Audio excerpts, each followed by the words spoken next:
During our 8th grade year, Mrs. Bowser was called out of our room frequently.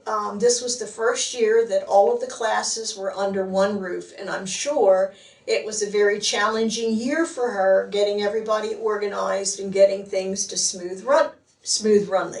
Let's try that again. Run smoothly.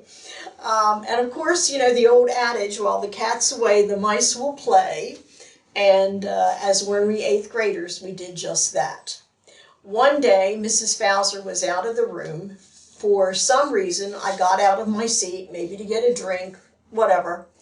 Well, when I came back, John Finlaw, who sat right behind me in the next row, just as I got ready to sit down, hooked his toes under my chair and pulled it out from under me. Well, back in those days, it was the fad for girls to wear heavily starched crinolines under their skirts to make them poof out. Well, when I missed the chair, my feet went up in the air and all of my crinolines were everywhere, just as Mrs. Bowser walked into the room. Well, Mrs. Bowser had sayings that we can all remember and say in unison, and this time it was, "You people having a good time in here?" She said that a lot. Then another one of her sayings that I heard a lot was, "Well, Barbara, hit or miss, mostly miss." And I think that was one she used frequently. At the end of the year, near the end of the year, we had to start getting ready for our 8th grade graduation ceremony. And I'm sure Mrs. Bowser wanted it to be perfect because, you know, we were going to be the first class to graduate from the new school. That year, our theme was flags. Every student had to choose a flag, such as "Don't Tread on Me."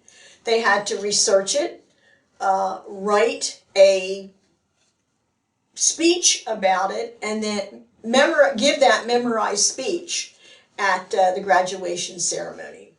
Along with that, we had several class songs that we sang, but I guess because I could carry a tune, was certainly no soloist then or now, but I sang a solo called "Give Me Your Tired, You're Poor." I won't sing it for you today, but I was terrified. I did manage to get through it. Another thing about 8th grade, the boys had to wear suits, and the girls wore fancy dresses. And I'm happy to say that not only did my grandmother, Betty Carll, make all those dresses that I wore in the primary grades, but she made my 8th grade graduation dress.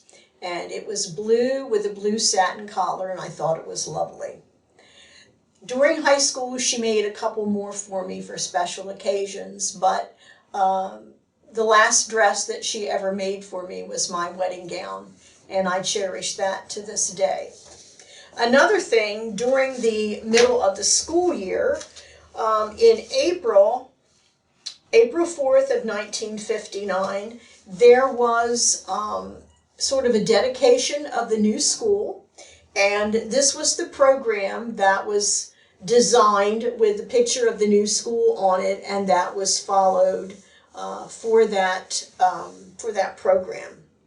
So 8th grade was quite a year.